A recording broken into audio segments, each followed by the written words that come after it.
ठळक घडामोडी पाहण्यासाठी सबस्क्राईब करा आपल्या UTV मराठी वृत्तवाहिनीला, बेल आयकॉन दाबा आणि पहा आमचे व्हिडिओ सर्वात आधी आपल्या मोबाईल स्क्रीनवर। महाराष्ट्रातील प्रस्तावित धर्मांतर विरोधी कायद्यात ख्रिश्चन समुदायाच्या हिताचे रक्षण करण्याची मागणी। ख्रिश्चन एकता सामाजिक संघटनेचे राष्ट्रीय अध्यक्ष जितू राठोड यांच्या नेतृत्वाखाली अल्पसंख्याक आयोगाच्या कार्यालयात मुंबई, ठाणे, नवी मुंबई आणि पालघर येथील शेकडो चर्च फादर आणि पाद्री यांनी अल्पसंख्याक आयोगाचे उपाध्यक्ष चेतन दाडिया आणि सदस्य श्री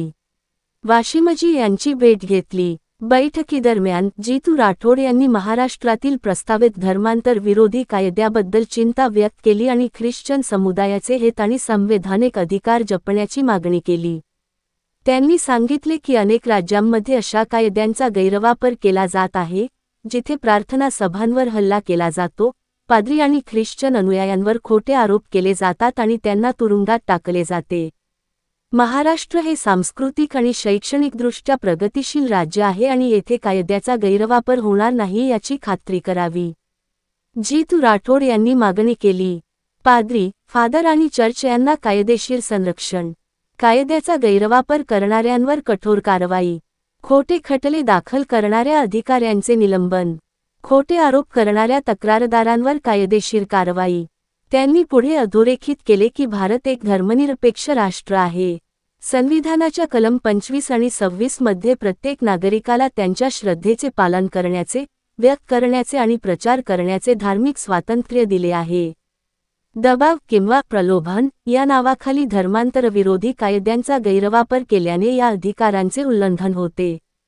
अल्पसंख्याक आयोगामार्फत भविष्यातील कोणत्याही कायद्यात कायदेशीर संरक्षण समाविष्ट केले जावे याची खात्री करण्यासाठी महाराष्ट्र सरकारला औपचारिक अपील करण्यात आले आहे। अध्यक्ष जितू राठोड सर व त्यांचे सर्व सहकारी शिष्टमंडळांनी आज व्हाईस चेअरमन आणि माझी भेट घेऊन समाजावर जे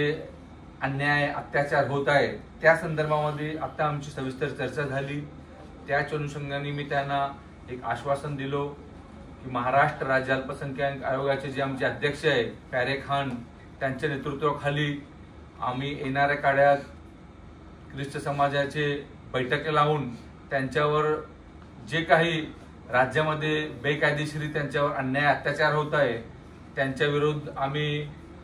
नक्कीच त्यांच्या पाठीशी उभे राहून त्यांना न्याय मिळवून देण्यासाठी महाराष्ट्र राज्य अल्पसंख्याक आयोग तुमच्या पाठीशी खंबीरपणे उभे आहे हे तुम्हाला मी आश्वासन देतो। त्याचबरोबर आगामी विधानसभामध्ये या समाजाची जे शिष्टमंडळाची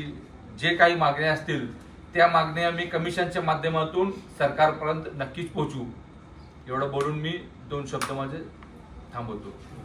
आज मुंबई में राज्य अल्पसंख्यक आयोग के कार्यालय में माननीय वाइस चेयरमैन और सदस्य उनके साथ में मुलाकात कर क्रिश्चियन समाज पर पिछले कई दिनों से जिस प्रकार से महाराष्ट्र में अत्याचार हो रहा है, कहीं भी किसी भी पृष्ठ के ऊपर धर्मांतरण का आरोप लगाकर उसको पकड़ा जाता है या चर्च में घुसकर मारपीट की जाती है, इन विषयों को लेकर आज हमने मुलाकात की और आयोग को हमने समझाया और बताया कि किस प्रकार से यहाँ पर महाराष्ट्र में अत्याचार शुरू है। आने वाले समय में महाराष्ट्र गवर्नमेंट का धर्मांतरण कायदा लाने का भी प्लान है। ये कायदे से हमें कोई प्रॉब्लम नहीं है क्योंकि क्रिश्चियन समाज कभी भी किसी का धर्मांतरण कराता नहीं है और भारत के संविधान आर्टिकल 25-26 उसके अनुसार मिली हुई धार्मिक स्वतंत्रता के अनुसार कोई भी व्यक्ति किसी भी जगह पर जाकर अपने धर्म की विधि और रीति रिवाज को पूर्ण कर सकता है। उसके बाद में भी अगर कोई चर्च में या प्रार्थना स्थल में अदर समाज का व्यक्ति अगर आकर प्रार्थना करता है या अपने विषयों को रखता है तो उसको धर्मांतरण गृहीत धरकर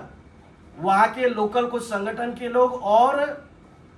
पुलिस डिपार्टमेंट के पास में कंप्लेंट कर उनके ऊपर जो अत्याचार किया जाता है उसके विरोध में आज हमने यहाँ पर मुलाकात की है और निवेदन दिया है कि अगर आप धर्मांतरण का कायदा लाते हो तो जिस प्रकार से अलग अलग राज्यों में उसका दुरुपयोग शुरू है वो महाराष्ट्र में ना हो, क्योंकि महाराष्ट्र सुसंस्कृत सांस्कृतिक और एजुकेटेड राज्य है, यहाँ पर वैसा कोई प्रॉब्लम ना हो, इसलिए महाराष्ट्र राज्य अल्पसंख्यक आयोग की तरफ से सरकार को निवेदन दिया जाए कि जब ये कायदा आप लेकर आते हो तो कायदा लेकर आने के बाद में जो लोग गलत रीति से इसका दुरुपयोग करते हैं, जो अधिकारी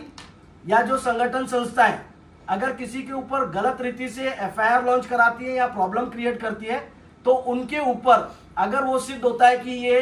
गलत था, ऐसा कुछ हुआ नहीं था, ये दबाव में डालकर एफआईआर की गई है, तो जिन लोगों ने कराया है उनको भी कायदे के चौकट पे लाना जरूरी है और उनके ऊपर भी किसी ना किसी रीति से गुनाह दाखिल होना चाहिए और शासन का, प्रशासन का और कानून का फटका उनको बैठना चाहिए ताकि कोई भी गलत रीति से किसी के भी साथ में दुर्व्यवहार ना कर पाए। ऐसी आयोग के अध्यक्ष चेयरमैन साहब के साथ में भी हमारी गुजारिश रहेगी। वाइस चेयरमैन साहब के साथ मुलाकात की और सदस्य साहब के साथ में मुलाकात कर हमने ये निवेदन दिया है और आशा करता है क्रिश्चियन समाज महाराष्ट्र का कि जरूर आयोग इस विषय के ऊपर दखल देगा और हमारे लिए काम करेगा। Thank you. ठळक घडामोडी पाहण्यासाठी सबस्क्राईब करा आपल्या UTV मराठी वृत्तवाहिनीला, बेल आयकॉन दाबा आणि पहा आमचे व्हिडिओ सर्वात आधी आपल्या मोबाईल स्क्रीनवर।